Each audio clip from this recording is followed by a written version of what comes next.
এই যে আল্লাহ পাক আমাকে দেখছেন, আমি খাবো না, আল্লাহ আমাকে দেখছেন, আমি পান করতে পারবো না, আমার রেস্ট্রিকশন আছে, পিপাসায় গলা ফেটে যাচ্ছে একেবারে রোদের মধ্যে, তাও খাচ্ছি না, কেন? কার ভয়ে?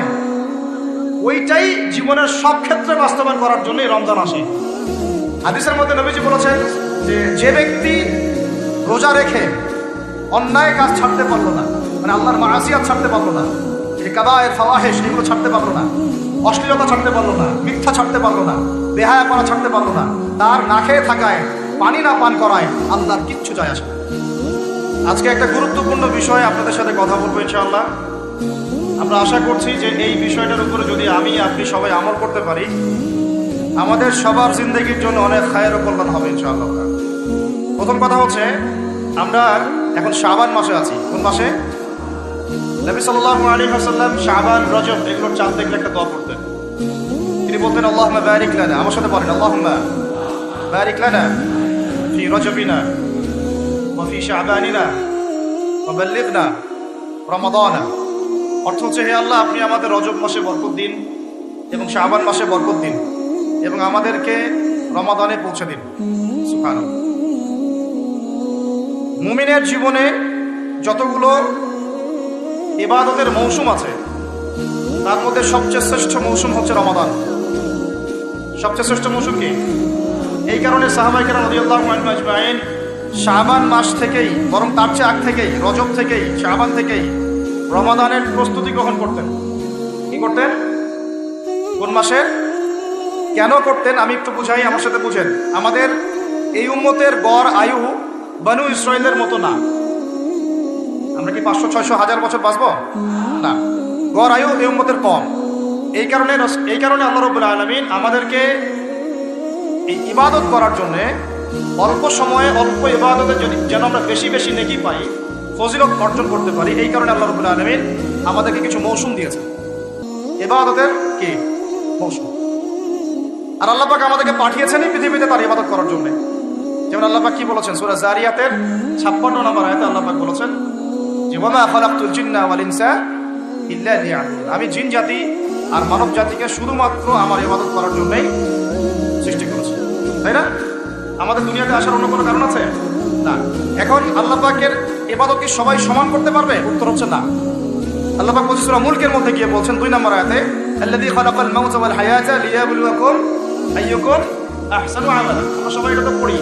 রাতের বেলা সূরা মুলক পড়েন, কে কে হাত তোলেন? মাশাআল্লাহ, হাত নামান। ফজিলত, রাতের বেলা সূরা মুলক পড়ে ঘুমালে ইনশাআল্লাহ এই চর্চা, এই অভ্যাস, এই সুন্নতের উপর আমল করতে থাকলে আল্লাহ চান তো এই আমলের ওসিলায় আল্লাহ পাক তাকে কবরের আযাব থেকে মুক্ত রাখবেন। সূরা মুলকের এই 2 নম্বর আয়াতে আল্লাহ পাক বলেছেন তিনি সেই আল্লাহ যিনি মৃত্যু সৃষ্টি করেছেন, জীবন সৃষ্টি করেছেন। কেন দুনিয়াতে পাঠিয়েছেন? কেন? লিয়াবলুয়াকুম আইয়ুকুম আহসানু আমালা। তিনি দেখতে চান তোমাদের মধ্যে আমলে শ্রেষ্ঠ কে। কি দেখতে চান? আমলে, এমন না যে আমলে মধ্যম কে, আমলে গতানুগতিক কে, এমনটা তিনি দেখতে চান না। ক্লাসে যে ফার্স্ট হয় তার পড়াশোনা, তার পরিশ্রম, আর যে লাস্ট হয় তার পরিশ্রম কি সেম? যে টেনে টেনে পাস করে তার পরিশ্রম কি সেম? তাহলে আমরা বুঝলাম যদি আমাদেরকে ফার্স্ট হতে হয়, সেকেন্ড হতে হয়, থার্ড হতে হয়, টপ 10-এ থাকতে হয়, তাহলে আমাদের পরিশ্রমটাও কি করতে হবে? বেশি করতে হবে। সহজ জিনিস। আল্লাহ পাক এই জন্য আমাদেরকে পৃথিবীতে পাঠিয়েছে। আল্লাহ পাক দেখতে চান না কে জুমার নামাজ পড়ে, কে শুধু ঈদের নামাজ পড়ে, কে শুধু নামাজও পড়ে আবার সুদও খায়, ঠিক আছে, কে আবার নামাজও পড়ে আবার মাদকও খায়, কে এদিকে ইসলামের জন্য মাহফিলের মধ্যে পরিশ্রম করতেছে আবার ওইদিকে মেয়ের সাথে জেনাও করে। আল্লাহ পাক এগুলো দেখতে চান না। আল্লাহ পাক দেখতে চান আমলের মধ্যে শ্রেষ্ঠ কে, কে সবচেয়ে ভালো। তো সবচেয়ে ভালো হতে হলে কি ফর্মুলা? পরিশ্রম বেশি করতে হবে, তাই না? পরিশ্রম বেশি করতে হবে, অন্যদের চেয়ে বেশি অ্যাক্টিভ থাকতে হবে, বুঝতে হবে বেশি, কাজ করতে হবে বেশি, ত্যাগ করতে হবে বেশি, সবর করতে হবে বেশি, তাই না? একই বিষয়ে জীবনে সফল হওয়ার জন্যও, একই বিষয়ে দুনিয়ায় সফল হওয়ার জন্যও, একই ফিলোসফি পরকালে সফল হওয়ার জন্য। কথা ঠিক আছে? এখন আমাদের জীবনে একটা গন্তব্য আছে। গন্তব্যটা কি? আমার সাথে বলি জান্নাত। গন্তব্য কি? জান্নাতে যে ব্যক্তি যেতে পারবে তার দুনিয়া সফল, আখিরাত সফল। যে ব্যক্তি যেতে পারবে না তার দুনিয়াও বরবাদ, আখিরাতও বরবাদ। দুনিয়াতে নাম, যশ, খ্যাতি, টাকা, সম্পদ, পদ, রাষ্ট্রীয় ক্ষমতা ইত্যাদি থাকতে পারে, যদি সে ব্যক্তি পরকালে পুলসিরাত পার হতে না পারে সে সফল নয়, সে সফল নয়। কথা ঠিক আছে? এখন মনে করেন পৃথিবীর সবচেয়ে প্রতাপশালী একজন মানুষ ছিল ফেরাউন। কি নাম ছিল? সে কি পরকালে সফল? ফেরাউনের একার যে পরিমাণ পলিটিক্যাল পাওয়ার ছিল, এখন এই জাতিসংঘেরও সেই পলিটিক্যাল পাওয়ার নাই। বুঝতে পারেন কথা কি? এখন কি সে সফল? কেন সফল না? কারণ দুনিয়ার জীবনে সে আল্লাহর হুকুম মানে নাই, এই পরীক্ষা সে ফেল করছে। একই বিষয়, এখানে অনেকের অনেক বড় বড় সম্পত্তি থাকতে পারে, ক্ষমতা থাকতে পারে, ঈমান আমল এবং ইসলাম ঠিক না থাকে, সে দুনিয়াতেও সফল না, পরকালেও সফল। ফালা ইয়াগুররান্নাকা তাকাল্লুবুল লাযিনা কাফারু ফিল বিলাদ, আল্লাহ বলেছেন কাফেরদের এই দৌরত্ব আধিপত্য তোমাদেরকে যেন প্রতারিত না করে। সাল্লাল্লাহু আলাইহি ওয়াসাল্লাম। এখন কারুনের কথা আপনারা জানেন, কারুনের সম্পদ বেশি না আমাদের সম্পদ বেশি? বলেন। কারুনের সম্পদ বহন করার জন্য একটা দল, মানে একটা গ্রুপ, এই ধরেন ভলেন্টিয়ার একটা গ্রুপ আছে, এখানে 100 জন ধরেন, একটা গ্রুপ অফ পিপল কারুনের সম্পদ রাখার চাবিগুলো নিজের মধ্যে করে নিয়ে ঘুরে বেড়াইত।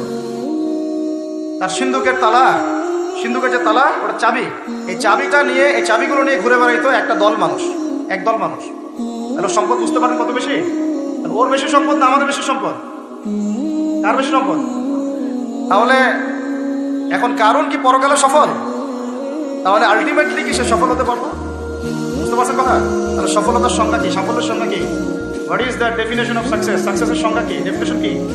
যে ব্যক্তি পরকালে সফল হবে, জান্নাতে যেতে পারবে, নবীর সুপারিশ পাবে, হাউজে কাউসারের পানি পাবে, আল্লাহ পাক যাকে মাফ করে দিবেন, জান্নাতে ঢুকবে, জাহান্নাম থেকে বাঁচবে, একমাত্র সে সফল, আর কেউ সফল না। এই জন্য আল্লাহ রাব্বুল আলামিন আমাদেরকে দুনিয়া পাঠিয়েছেন। আর আমাদের যেহেতু বনু ইসরাঈলের মধ্যে এত লম্বা আয়াত নাই, এই কারণে আল্লাহ রাব্বুল আলামিন আমাদেরকে আমলের, ইবাদতের কিছু মৌসুম দিয়েছেন। কি দিয়েছেন? মৌসুম। যেমন লাইলাতুল কদর, এক রাতের ইবাদত আপনার 1000 মাসের যোগ্য। আপনারা তো সূরাটা জানেন, ইন্না আনজালনাহু ফি লাইলাতুল কদর ওয়া মা আদরাকা মা লাইলাতুল কদর, লাইলাতুল কদরি খায়রুম মিন আলফি শাহর, লাইলাতুল কদর খায়রুম মিন আলফি শাহর, 1000 মাসের যোগ্য। এটা ক্যালকুলেটর দিয়ে 12 দিয়ে ভাগ করার দরকার নাই। আল্লাহ পাকের, আল্লাহ রাব্বুল আলামিন যখন এই ধরনের কোনো শব্দ বলেন, এর মানে হচ্ছে অফুরন্ত নেকি দেওয়া। অফুরন্ত মানে এমন না যে 83 বছর এত মাস, এই ক্যালকুলেট করার দরকার নাই, এটা অনেকে করেন। যেমন একটা হাদিসে আসছে, নবী সাল্লাল্লাহু আলাইহি ওয়াসাল্লাম বলেছেন, এই উম্মত ভাগ হবে 73 দলে, বনু ইসরাঈল ভাগ হয়েছিল 72 দলে। হাদিস জানেন না? কুল্লুহুম ফিন্নার, সবগুলো জাহান্নামে যাবে, ইল্লা মিল্লাতান ওয়াহিদা, একটা মিল্লাত বাদ দিয়ে। তিলা বলা হচ্ছে, মান হিয়া ইয়া রাসূলুল্লাহ, ইয়া আল্লাহর রাসূল বলেন সাল্লাল্লাহু আলাইহি ওয়াসাল্লাম, আর কারা? নবীজি বলছেন সাল্লাল্লাহু আলাইহি ওয়াসাল্লাম, মান আলাইহি ওয়া আসহাবি আল ইয়াউম, আজকের দিনে আমি আর আমার সাহাবীরা যার উপরে আছি। ওই 1400 বছর আগে আমি আর আমার সাহাবীরা যার উপরে আছি, আমি আর আমার সাহাবীরা যার উপরে আছি, মানে সাহাবীরা হচ্ছে মানদণ্ড। সাহাবীদের আমল, তাদের আকীদা, তাদের মানহাজ, তাদের মাযহাব, তাদের বুঝ, এগুলোকে ডিঙিয়ে আমার সামনে যাওয়া যাবে না। বুঝতে পারতেছি কিনা? মূল টপিকটা কি বললাম ভাই? আল্লাহ পাক আমাদেরকে এই দুনিয়াতে পাঠিয়েছেন তার ইবাদত করার জন্য, ইবাদতের জন্য কিছু মৌসুম দিয়েছেন। তার মধ্যে অন্যতম একটা হচ্ছে রমাদান মাস। যেমন আমি এক্সাম্পল দিচ্ছিলাম, লাইলাতুল কদর খায়রুম মিন আলফি শাহর, 1000 মাসের চেয়ে কি উত্তম। একটা হাদিস বলছিলাম যে এগুলা, এই ধরনের শব্দগুলো, এটা বলা হয় যে আমরা ভাগ হয়ে যাব 73 দলে, বনু ইসরাঈল ভাগ হয়েছিল 72 দলে। এর মানে এক্স্যাক্টলি 72, এক্স্যাক্টলি 73 না। বাংলাদেশে আপনি 100টার বেশি ইসলামিক দল পাবেন না? তাহলে এখানে 73 শব্দের অর্থ হচ্ছে বেশি, অর্থ কি? সংখ্যা আধিক্য বোঝানো হচ্ছে এখানে। এইরকম করেই লাইলাতুল কদর যে 1000 মাসের চেয়ে উত্তম, এর মানে এই নয় যে এটাতে এইভাবে 1000 দিয়ে গুণ করতে হবে, মানে 12 দিয়ে ভাগ করতে হবে 1000কে, ব্যাপারটা এমন না। এটা হচ্ছে আল্লাহ পাকের প্রশস্ততা, আল্লাহ পাক যত ইচ্ছা বাড়াই দিবেন ইনশাআল্লাহ। এখন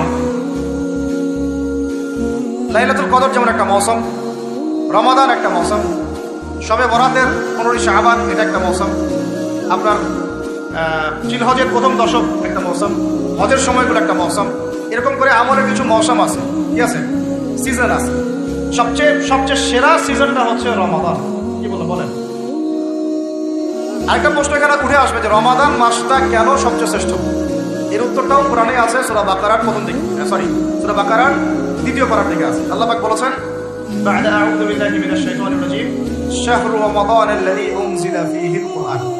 রমাদান সেই মাস যে মাসে কি নাযিল করা হয়েছে? রমাদান মাসে কি নাযিল করা হয়েছে?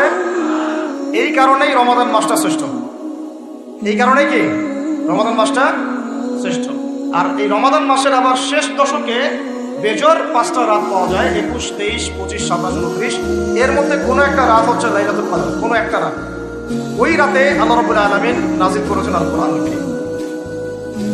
এখন আমাদের জীবনের যতগুলো সময় আমরা অলরেডি নষ্ট করে ফেলেছি। অনেকের বয়স এখানে 25, 30, 40, 50 ইত্যাদি, তাই না? অনেক সময় দেখা গেছে 10, 15 বছর, 20 বছর আপনি দিনের বুঝই ছিল না। এমন হয় নাই? হয় নাই? বহু মানুষ দেখা গেছে এখনো দিন বুঝেন না, বয়স 40, 50 হয়ে গেছে। এখন যদি একজন ব্যক্তির হায়াত থাকে 70 বছর, তাহলে তো আমল করার জন্য বাকি আছে 20 বছর। আর শেষের হয়তো 5 বছর সে আমল করতে পারবে না, এত অ্যাক্টিভ নেই। শেষের বয়সগুলো কি হয়? মানুষ দুর্বল থাকে, দুর্বলতা ফিল করে, বিভিন্ন রোগ ব্যাধি বাসা বাঁধে, স্বাভাবিক। তাহলে আমাদের সবচেয়ে গোল্ডেন টাইম যৌবনকাল কোনটাটাই বলেন? যৌবনকাল বলতে কতটুকু ধরেন? 15 থেকে 40 বা 45, 50 হাইয়েস্ট, বা 20 থেকে 40। এই সময়টুকুর মধ্যে আমরা আবার বেশিরভাগ যুবক ছেলেবেলে হয় মেয়ে, অথবা জুয়া, অথবা পাবজি, অথবা ফ্রি ফায়ার, অথবা দেখা যায় জেনা, অথবা মাদক, অথবা রাজনৈতিক কোনো দল করতেছি। মানে আমরা আমাদের সময়গুলো অপচয় করতেছি যুবকদের বেশিরভাগই। আর যারা এগুলো থেকে বাইরে ভাবছেন না আমি ভালো ছাত্র, পড়াশোনা করি ইত্যাদি ইত্যাদি, মাদ্রাসার কথা বলছি না আমি, আমাদের ভাইদের কথা বলছি, তারা আবার দেখা যায় এমন একটা ট্র্যাকে পড়াশোনা করেন যে বলতেছি যে 15 বছর পরেন, 15 বছর পরেও 15টা সূরার আপনি তাফসীর জানেন, 15টা হাদিস। আপনাকে মাফ করবেন, আমি আঘাত করতে চাচ্ছি না, পেটে বোম মারলে 15টা হাদিস বের হয়। এটা কি বাস্তবতা না? কথা ঠিক না? তাহলে এখন 15 বছরে আপনি 15 কোটি টাকা মনে হয় খরচ করেছেন পড়াশোনার জন্য। যারা বেসরকারি বিশ্ববিদ্যালয়ে পড়ে তাদের তো কথাই নাই, লক্ষ লক্ষ টাকা ঢালতেছে, থাকা খাওয়া, মানে চলাফেরা, মেসের লাইফ, ফ্ল্যাট ভাড়া নেওয়া, প্রাইভেট কোচিং, কত কিটা করতেছে। কিন্তু আলটিমেটলি ওই যে বললাম সাফল্যের সংজ্ঞা কি? পুলসিরাত পার হইতে হবে। পুলসিরাত পার হওয়ার জন্য যে এলেম লাগবে, ওই এলেমের সাথে আপনার এলেমের কোনো সম্পর্কই নাই। এখন আবার আপনার এলেমের সম্পর্ক হয়ে গেছে শরীফার সাথে। তো এগুলো দিয়ে কিভাবে পার পাওয়া যাবে সেটা আপনারাই ভাবেন, আমি বেশি বলতে চাচ্ছি না। বেশি বললে তো বলবেন বলছি, তাই না? বেশি বললে তো বলবেন যে বেশি বেশি বলতেছেন। আল্লাহ পাক একটা জাতিকে, শুনেন, আল্লাহ পাক একটা জাতিকে ফেরেশতাদেরকে নামিয়ে দিয়ে মাটিটা এভাবে উপরে তুলে আসমানে উঠায়, পাথর নিক্ষেপ করে, বড় বড় পাথর নিক্ষেপ করে, রজম মানে থেতলা করে উল্টা দিকে এভাবে দাফন করে দিয়েছিলেন। এটা হচ্ছে সাদুম গোত্র, জর্ডানের ডেড সি, মৃত সাগরের পাশে এরা থাকতো। এই কওমের অপরাধ ছিল, এরা ছিল ছেলে ছেলে জেনা করতো। কি করতো বলেন? ছেলে ছেলে জেনা করতো, ছেলে ছেলে প্রেম, ছেলে ছেলে মহব্বত, ছেলে ছেলে জেনা। এখন বলা হচ্ছে যে একটা ছেলে, বাইর থেকে ছেলে, মনটা নাকি মেয়ের মতো। মনটা যদি মেয়ের মতো হয় তাহলে ও সার্জারি করার পরে কার সাথে মানে যৌন সম্পর্ক করবে? কার সাথে? মেয়ের সাথে না ছেলের সাথে? আগে ছিল ছেলে, পরে সেক্সুয়াল সম্পর্ক করতেছে ছেলের সাথে, তাহলে এটা কি হলো? সমকামিতা। কি হলো? সমকামিতাকে ঘুরাই খাইলেন আর কি। যেমন সুদ অনেক সময় মানুষ ঘুরাই খায়, ওই রকম সমকামিতাটাকে ঘুরাই খাওয়ার চেষ্টা করা হচ্ছে। পৃথিবীর ইতিহাসে এমন কোনো কম ছিল না এই কম এলুতের আগে। সূরা আনকাবুত পড়েন, কোন সূরা? সূরা আনকাবুত আর সূরা হুদ। সূরা হুদ, সূরা আনকাবুত, দেখবেন বিস্তারিত লেখা আছে। এত জঘন্য কম ছিল, এত জঘন্য যে দুজন ফেরেশতাকে আল্লাহ পাঠিয়েছেন লূত আলাইহিস সালামের বাসায়, ওই ফেরেশতাদেরকেও তারা চাচ্ছে। নাউজুবিল্লাহ। চিন্তা করা যায়? ওটা আরেকটা আলোচনা, তবে এর শাস্তিটা জেনে রাখেন। নবী সাল্লাল্লাহু আলাইহি ওয়াসাল্লাম বলেছেন যে তোমরা যদি সমকামীদেরকে পাও, এটা তাদের জন্য এই হাদিসটা প্রযোজ্য যাদের হাতে রাষ্ট্রীয় ক্ষমতা আছে এবং আইন প্রয়োগ করার ক্ষমতা আছে, কিন্তু সবার উপরে এটা না। যাদের হাতে এই ক্ষমতা আছে ওদের জন্য নবীজি বলেছেন, আমাদের নবীজি মুহাম্মদ সাল্লাল্লাহু আলাইহি ওয়াসাল্লাম বলেছেন, তোমরা যদি ওদেরকে পাও তাহলে ফাকতুলুল ফাইলা ওয়াল মাফউলা বিহি, যে সমকামিতা করেছে আর যে এখানে রাজি ছিল, যার সাথে করা হয়েছে, দুটাকে হত্যা করতে। এই মৃত্যুদণ্ডের শাস্তি কে দিয়েছে? আল্লাহ এবং তার রাসূল। আপনারা চাইলে মানেন, না হলে মানেন না, কিন্তু কালকে আমাদের মাঠে আপনাকে একদম কলার ধরে জিজ্ঞাসা করা হবে যে কেন তোমার খেলাফতে, মানে তোমার দায়িত্বে, খেলাফত মানে কি? দায়িত্ব। আমরা সবাই আল্লাহর খলিফা, আমরা কি সবাই আল্লাহর, মানে আল্লাহ পাকের প্রতিনিধি। তোমার খেলাফতে, তোমার রাজত্বে, তোমার মানে শাসন ব্যবস্থার মধ্যে এরকম হলো কিভাবে? তুমি আজকে উত্তর দাও সবার সামনে। মনে করেন না যে আল্লাহ পাক ধরবেন নাই, বেশি না, অপেক্ষা করতে থাকেন। কতদিন বাঁচবেন? 100 বছর? 100 বেশি তো আর কেউ বাঁচবে বলে মনে হয় না। আল্লাহ পাক এটা ধরার জন্য অপেক্ষা করছেন, যদি না আমরা ফিরে আসি। ফিরে এসে তো আল্লাহ করলে আল্লাহ মাফ করে দেবেন ইনশাআল্লাহ। এরকম অনেক কথা আল্লাহ কোরআনে বলেছেন। সত্যি কথা বলতে আমরা এই কোরআনের প্রতি সত্যিকার অর্থে শ্রদ্ধাশীল না। মুখে মুখে বলি আমরা কোরআন ফলো করি, কোরআন ভালোবাসি, কোরআনের জন্য জান দিব, ইত্যাদি ইত্যাদি। অনেক সময় দেখা যায় কোরআন আমরা তেলাওয়াতও করতে পারি না। যে কিতাব তেলাওয়াতি করা শিখলাম না, তার জন্য আপনি জীবন দিবেন? যে কিতাবের তেলাওয়াতি আপনি শিখতে পারবেন না এখনো, এখন সেই কিতাবের হুকুম বাস্তবায়ন করবেন, এই পর্যন্ত ঈমান তো যাওয়া অনেক দূরের কথা, তাই না বিষয়টা? এর প্রতি ভক্তির শ্রদ্ধা তো আসবে না, কারণ তেলাওয়াতি তো এখনো শিখছেন না, অনুবাদ করছেন না, আয়াতের অর্থগুলো জানছেন না। এটা আল্লাহ পাক এই মানব জাতির জন্য পাঠিয়েছেন, পুরো মানব জাতির জন্য, শুধু মুসলিমদের জন্য না। এখানে আল্লাহ বলেছেন চুরি করলে চোরের হাত কেটে দাও। কি করো? কে শুনবে এই কথা? এখন কে মানবে এই কথা? আল্লাহ পাক বলেছেন যদি জেনা করে, সমকামিতা তো বহু দূরের কথা, এমনি জেনা করলে জনসমক্ষে 100 বেত্রাঘাত করবা। সূরা নূর, কোন সূরা? সূরা নূর আয়াত নাম্বার 2-3, বাসায় গিয়ে চেক করে দেখি। আর চোরের হাত কাটা সূরা মাইদা, কোন সূরা? সূরা মাইদা। আমি নিজে নিজে করে কথা বলতেছি, এই কিতাবেই আছে। আল্লাহ পাক বলেছেন যদি ডাকাতি করে, ডাকাতি, ডান দিকের হাত বাম দিকের পা কেটে ফেলবা। ডান দিকের হাত বাম দিকের পা কেটে ফেলে। এটা কে কাটবে? কারা কাটবে? সাধারণ মানুষ। আপনি কি পারবেন? যার কাছে অথরিটি আছে তার উপর দায়িত্ব এটা, আমাদের উপর এটা দায়িত্ব না। আমাদের দায়িত্ব কি? আমাদের দায়িত্ব হচ্ছে জানানো, প্রচার করা, কারণ আমার কাছে ইলমটা আছে। এরপরে যদি সে না করে, তার ফল সে ভোগ করবে, তার হিসাব সে দিবে। আমাদের কাছে এই পর্যন্ত শেষ, কুল্লু খালাস। এরপরে যদি আল্লাহ পাক আপনাকে নিয়ে যান উপরে, তখন আপনি সেটা করবেন ইনশাআল্লাহ, ঠিক আছে? এখানে আছে, এর ব্যাখ্যা তো হাদিসও আছে। মাদক দ্রব্য সেবন করে, কি সেবন করে? 40টা বেত্রাঘাত। কয়টা? কে মানে কোরআনের কথা? এখানে আছে যে ব্যক্তি সুদ খায়, কি খায়? আরো আসতে বলেন। যে ব্যক্তি সুদ খায় সে যেন আল্লাহর সাথে যুদ্ধ করে, নবীর সাথে যুদ্ধ করে। আস্তে আস্তে বলতেছি না আমি কথাটা, কোরআনেই আছে। কে মানে কথা? কে মানে? নবীজি বলছেন সুদ যে ব্যক্তি ছাড়ে না সে যেন তার মায়ের সাথে জেনা করে। এগুলো এখন কে কাকে বাস করবেন? এগুলা কে শুনবে কথা? সুদী এনজিওর সয়লাভ দেশ ভরে, তারপরে এমন কোনো গ্রাম নাই, এমন কোনো শহর নাই, এমন কোনো ব্যাংকিং সিস্টেম নাই যেখানে সুদ নাই। নবীজি বলছেন আমি সুদের সাথে সম্পৃক্ত 4 শ্রেণীর মানুষকে অভিশাপ দিয়ে গেলাম। নাউজুবিল্লাহ। আমাকে বুঝান তো, নবীর অভিশাপ নিয়ে কেউ জান্নাতে যাবে? হ্যাঁ? নবী কাউকে সাল্লাল্লাহু আলাইহি ওয়াসাল্লাম যদি কাউকে অভিশাপ দেন, ও জান্নাতে যেতে পারবে? এত সহজ। নবীজি বলছেন যে সুদ খায় আমি তাকে অভিশাপ দিলাম, যে সুদ দেয় আমি তাকে অভিশাপ দিচ্ছি। যে সুদ খায়ও না, দেয়ও না, কিন্তু সাক্ষী থাকে, কি থাকে? আমি তাকে অভিশাপ দিচ্ছি। আর যে ব্যক্তি সাক্ষীও থাকে না কিন্তু লিখে রাখে, আমি তাকেও। বলেন তো এর মধ্যে পড়লো কিনা?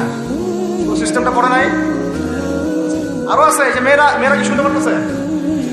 যেসব মেয়েরা পুরুষের পোশাক পরে, যেসব মেয়েরা পুরুষের পোশাক পরে, ট্রান্সজেন্ডার তো বহু দূরের কথা। ট্রান্সজেন্ডার মাত্র লিঙ্গ পরিবর্তন করতেছে, তাই না? ওর মনটা নাকি মেয়ে মেয়ে করে, মনটা নাকি ছেলে ছেলে করে। যাদের মনটা মেয়ে মেয়ে করে ওরা না হয় পুরুষাঙ্গ কাটে ফেলাই দিল, আর যাদের মনটা ছেলে ছেলে করে ওরা কি করবে? চিন্তা করেন, চিন্তা করেন জাহেলিয়াতের কোন জায়গাটাতে আসছে, চিন্তা করছেন? আমি এমনি এমনি বলি না, এটা আবু জাহেলের যুগ। কার যুগ? শোনেন, আবু জাহেলের যুগে এরকম জেনা বেশি ছিল।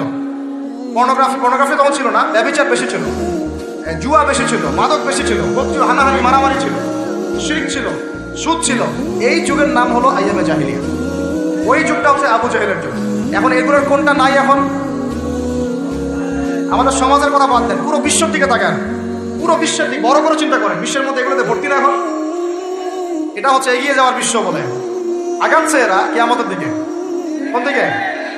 ধ্বংসের দিকে, কিয়ামতের দিকে, যদি না ফিরে আসে, যদি না ফিরে আসে। আল্লাহ পাক বলেছেন ফাযাক্কির, তুমি উপদেশ দাও, ইন নাফআতিয যিকর, যদি উপদেশ কাজে আসে, সায়াযাক্কারু মান ইয়াখশা, যে আল্লাহকে ভয় করে দ্রুত ফিরে আসবে ইনশাআল্লাহ। আল্লাহকে যারা ভয় করি আমরা ফিরে আসবো না ইনশাআল্লাহ।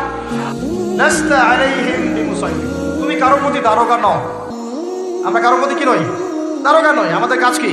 বাল্লিগু আন্নী ওয়ালাউ, প্রচার করো একটা আয়াতের জন্য, ব্যাস। এরপর যদি না মানেন আপনার প্রস্তুতি আপনি গ্রহণ করেন।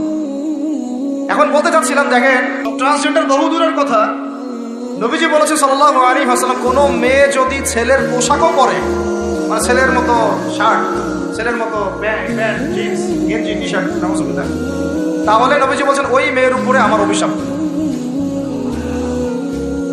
এগুলো নিয়ে বললে তো অনেক কথা। মাদকদ্রব্য প্রস্তুতকারী, মাদকদ্রব্যের সাথে সংশ্লিষ্ট 10 শ্রেণীর মানুষকে একই পাপের কাতারভুক্ত করা হয়েছে। যে খায়, যে খাওয়ায়, যে পরিবেশন করে, যে বানায়, এভাবে একটা তালিকা আছে। কে বুঝাবে? এখনকার আমাদের সমাজে এগুলো মূল সমস্যা না? এই সমস্যাগুলো হতে পারে কারণ আমরা মানুষ, কবিরা করে হতে পারে। এর উপর অটল থাকলে পরে আল্লাহর গজব নেমে আসবে। কি নেমে আসবে? গজব নেমে আসবে। আল্লাহ পাকের গজব যে কয়েকটা বড় বড় পাপের কারণে আসে সেগুলো হচ্ছে, আমার সাথে বলেন, শিরক। 2 নম্বর হচ্ছে অহংকার। 3 নম্বর হচ্ছে কুফরি। 4 নম্বর জিনা। 5 নম্বর বেহায়াপনা। আর 6 নম্বর সমকামিতা। আরেকটা হচ্ছে গান বাজনা, বাদ্যযন্ত্র।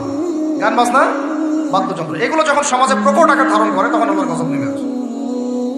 আমাকে বলেন, এখন এগুলো আমাদের মধ্যে আছে না নাই? কম কম।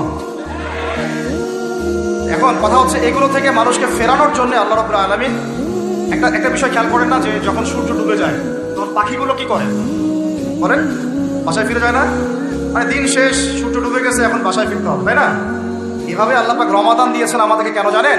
তাতে এই যে সারা বছর আমরা এদিক ওদিকে ছোটাছুটি করে দূরে সরে গেছি না, এখন কাছে আসো, ঘরে আসো, আল্লাহর কাছে আসো। রমজান মাসে কোথায় আসো? আল্লাহর কাছে আসো। এখন আল্লাহর কাছে আসতে বলে আপনার প্রিপারেশন লাগবে না? আমি আপনাদেরকে আজকে 15টা পয়েন্ট বলবো ইনশাআল্লাহ। বেশি বড় বড় করে না, জাস্ট সংক্ষিপ্ত করে 15টা পয়েন্ট। এই পয়েন্টগুলো আমাদেরকে রমাজানের আগেই নিজের মাথায় ঢুকাইতে হবে। পাক্কা নিয়াত করতে হবে আল্লাহ পাক যেন আমাকেও তৌফিক দেন, আপনাদের সবাইকে তৌফিক দেন। তো আমি যেটা বলছিলাম ভাই, আমাদের আগে ইলম শিখতে হবে, আমল বাড়াইতে হবে, ওলামা কিরামের সোহবত লাগবে, আর রিজিক হালাল করতে হবে। কি করতে হবে? কোন অবস্থায় সুদ, ঘুষ, হারাম, দুর্নীতির সামনেও যাবেন। যদি যান আপনি পরকালে পস্তাবেন, আর কিছু বলার নেই। আপনি যদি যান তাহলে আপনি দুনিয়াতেও পস্তাবেন, পরকালে পস্তাবেন। আল্লাহ পাক আপনাকে হেফাজত করেন। আমি বের হয়ে আসেন, নিয়াত করেন, রিজিকের মালিক আল্লাহ। আর রাজ্জাক কে? কে আর রাজ্জাক? এই সাগরের নিচে যে মাছগুলো থাকে লক্ষ লক্ষ কোটি কোটি, কোনোদিন সুদ খায়, ঘুষ খায়, জুলুম করে? ওদেরকে কে খাওয়ায়? এই জমিনে যত প্রাণী আছে চাকরি বাকরি করে, কখনো ব্যবসা করে? কিছুই তো করে না। কে খাওয়ায়? তা আমাকে সুদই খাওয়া লাগলো? আমাকে রিজিকের জন্য সুদই খাওয়া লাগলো? হ্যাঁ, আমাকে খুশি খাওয়া, আমাকেই খাওয়া লাগলো? আমাকেই দুর্নীতি করতে হইলো? আল্লাহ পাক আমাদেরকে বুঝ দান করেন। আমি রিজিক আল্লাহ পাক দিবেন। যদি আপনি হারামে চান তোমার হারামেই পাবেন, হালালে চাইলে আল্লাহ পাক হালাল রাস্তা বের করে দিবেন ইনশাআল্লাহ। এগুলো আমাদের কাজ ভাই। একদিন 2 দিনের মাহফিল করে আমরা সব কাজ করতে পারবো না। তারপরে আমাদের পরিবারের আদর্শ ঠিক করতে হবে, পরিবারের মেয়েদেরকে পর্দায় রাখতে হবে, সবাইকে সৎ কাজে আদেশ করতে হবে, অন্যায় কি করতে হবে? নিষেধ করতে হবে, দাওয়াতের কাজ করতে হবে, আলেমদের সোহবতে থাকতে হবে, উম্মাহকে ঐক্যবদ্ধ করার চেষ্টা করতে হবে। তারপরে ইনশাআল্লাহ দিনের জন্য কিছু করা যাবে। ঠিক আছে কথা? আল্লাহ পাক আমাদেরকে বোঝার তৌফিক দান করেন।